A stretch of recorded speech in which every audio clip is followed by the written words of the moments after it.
All right, let's just jump right in. I want you to imagine a monster, one that was born from a real-life catastrophe, so deadly that just being near it means certain death. Now, this isn't some campfire story or ancient myth. It's a real thing, a physical object hiding deep inside the ruins of Chernobyl.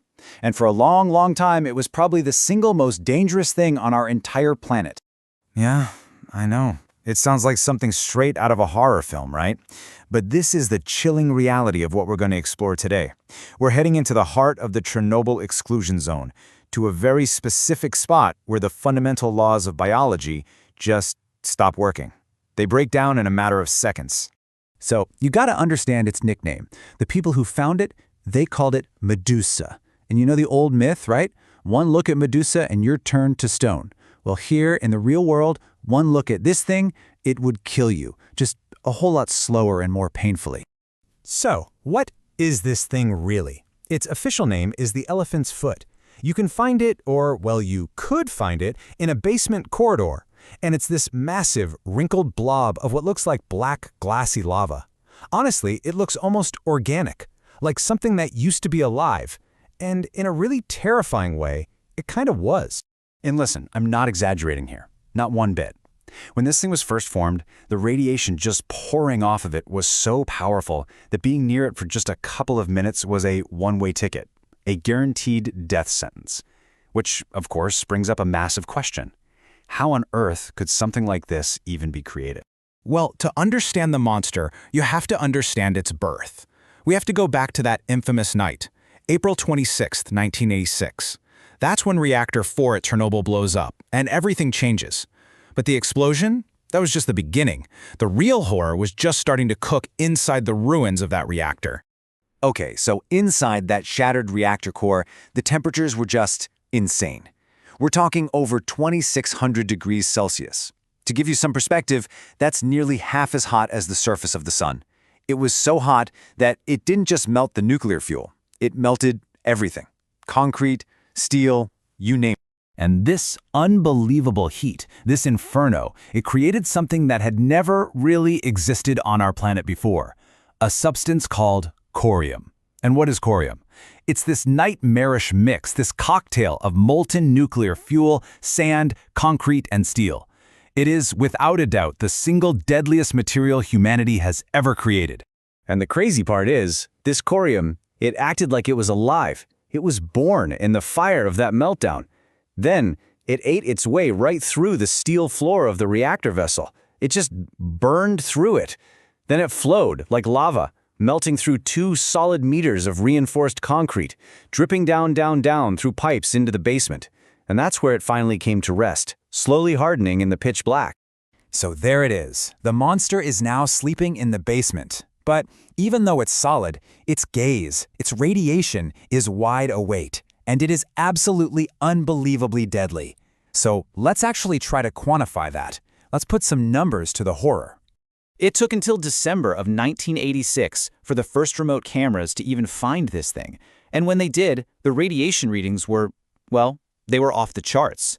10,000 rongens per hour. That's a number that is just, it's almost impossible to wrap your head around. So let's try to put that into perspective. A chest X-ray? That's a tiny, tiny fraction of a single rongen. Now, a dose of about 500 rongens is considered fatal for a human being. The elephant's foot was putting out 10,000 rongens per hour. That means in just 1 hour, you'd soak up 20 times the lethal dose. 20. So let's say you were standing there. What would happen to you in just 5 minutes? Well, after just 30 seconds, you'd feel dizzy. You'd get a weird metallic taste in your mouth. Fast forward to 2 minutes, your cells are literally starting to bleed internally. You'd start vomiting uncontrollably. At 4 minutes, that's it. The damage is done, it's irreversible. And by the 5-minute mark, your central nervous system would just collapse. You would be dead within 2 days. That's a certainty. But here's the thing. Somebody had to face this monster, and those people were the liquidators, the true heroes of the Chernobyl disaster. They were the ones who had to venture into this radioactive maze to figure out just what in the world they were dealing with. And that led to this almost impossible problem. See, radiation doesn't just kill people. It destroys electronics. It fogs and ruins camera film. So how do you photograph something that kills with its gaze?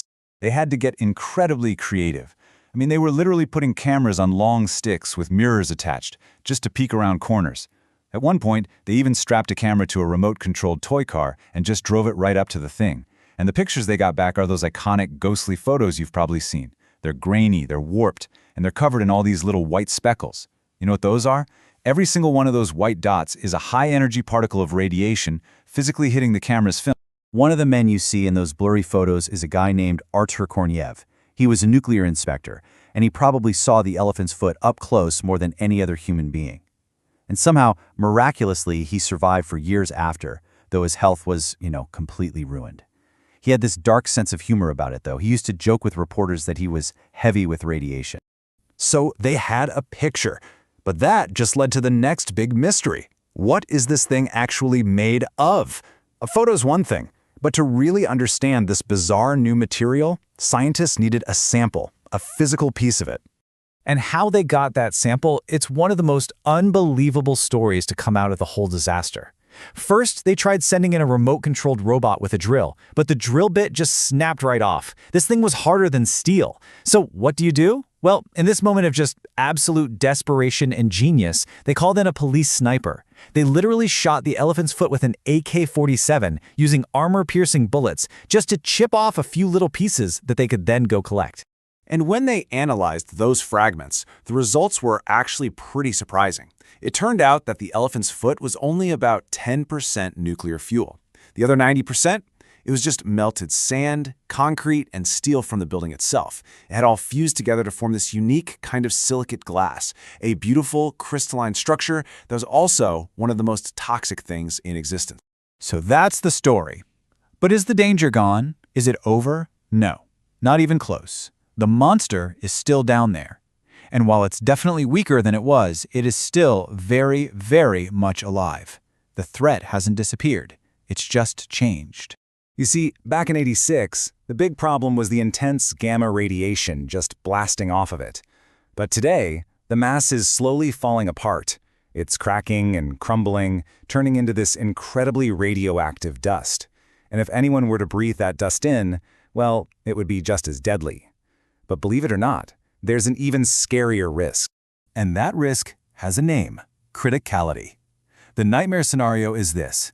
If water were to ever flood that basement and surround the elephant's foot, it could, theoretically, act as a moderator and restart a nuclear chain reaction, a self-sustaining one. We're talking about a small nuclear explosion happening right there, deep inside the ruins. It's such a real threat that even today, scientists have to spray it with special chemicals to stop that from happening. But for me, the most chilling fact of all is the timescale. The elephant's foot, it's going to stay dangerously radioactive for at least 100,000 years.